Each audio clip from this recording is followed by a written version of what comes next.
একসময় বাবা হতো নারীরা শুধু ঘরের কাজ জানে, ইনকাম মানেই যেন পুরুষদের কাজ। কিন্তু সময় বদলেছে। আজকের নারী নিজের ঘরে বসেই থেকেই করছে আয়। সে ঘরে রান্না করে, আবার মোবাইলে ফ্রিল্যান্সিং করে। সে সন্তানের পড়া দেখে, আবার অনলাইনে ক্লাস নেয়। সে ঘরের মেঝে মুছে, আবার ফেসবুক লাইভে পণ্য বিক্রি করে। আজকাল নারীরা ঘরে বসেই করছে ইউটিউব, ফেসবুক, ইনস্টাগ্রামে কন্টেন্ট তৈরি। কে বলেছে আয় করতে বাইরে যেতে হয়? আজকের নারী প্রমাণ করেছে ইচ্ছা আর দক্ষতা থাকলে ঘর হতে পারে আয় করার সবচেয়ে বড় প্ল্যাটফর্ম। কেউ কুকিং ভিডিও বানায়, আবার কেউ হ্যান্ডমেড পণ্যের পেজ খুলে বিক্রি করে। কেউ আবার অনলাইনে টিউশনি বা স্কিন কেয়ার কনসালটেন্ট হিসেবে কাজ করছে। এমনকি কেউ কেউ ঘরে বসে 10,000, 20,000, তার থেকেও বেশি টাকা আয় করছে প্রতি মাসে। নিজের পায়ে দাঁড়াচ্ছে, সংসারে সাহায্য করছে, স্বামী বা বাবার উপর আর নির্ভরশীল না থেকে বলছে আমি নিজে ইনকাম করি।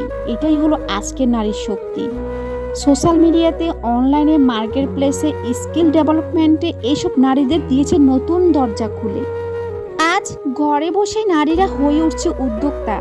ছোট্ট একটা ঘরের কোণ থেকে শুরু হচ্ছে একটা ব্যবসা, যেটা একদিন লাখ টাকা ইনকামের পথ তৈরি করছে। হ্যাঁ, আজকে আপনাদের সাথে নারীদের সকল সাফল্যের কথা বলতে বলতে আমি আজকে একটা পিঠা বানাচ্ছি। সেটা হচ্ছে আমার খুব ফেভারিট পিঠা।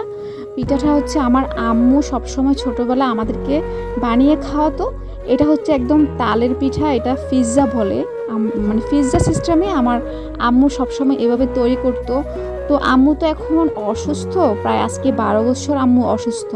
তো অসুস্থ থাকার কারণে আম্মু তো কখনো বানাইতে পারে নাই। আম্মুকে জিজ্ঞেস করে করে আমি এটা বানানোর চেষ্টা করছি।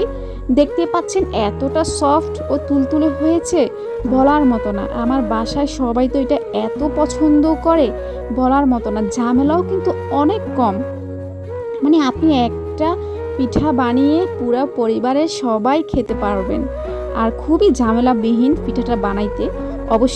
অবশ্যই আপনারা দেখতে পেরেছেন আমি কি কি অ্যাড করেছি। তো আপনাদের সুবিধার্থে তারপরও আমি বলে দিচ্ছি, এটাতে হচ্ছে যে কি আটা দিয়েও হয়, ময়দা দিয়ে হয়, চালের গুঁড়ির প্রয়োজন পড়ে না। শুধু আমি এখানে ময়দা, তাল, তারপরে চিনি, একটু গুঁড়ো দুধ, তারপরে একটু হচ্ছে আপনার খাওয়ার সোডা ইউজ করেছি। ব্যাস হয়ে গিয়েছে জটফট একটা পিৎজা তালের পিঠা, এত জোস। তো আমার পিঠাটা কেমন লাগছে আর আজকের আমার ভিডিওটা কেমন লাগছে অবশ্যই সবাই কমেন্ট করে জানাবেন। আর ভিডিও যদি ভালো না লাগে অবশ্যই স্কিপ করতে পারেন। তো আমি আজকের মতো ভিডিওটা শেষ করব। তো সবাই সুস্থ থাকবেন, ভালো থাকবেন। আজকের মতো বিদায়, আল্লাহ হাফেজ।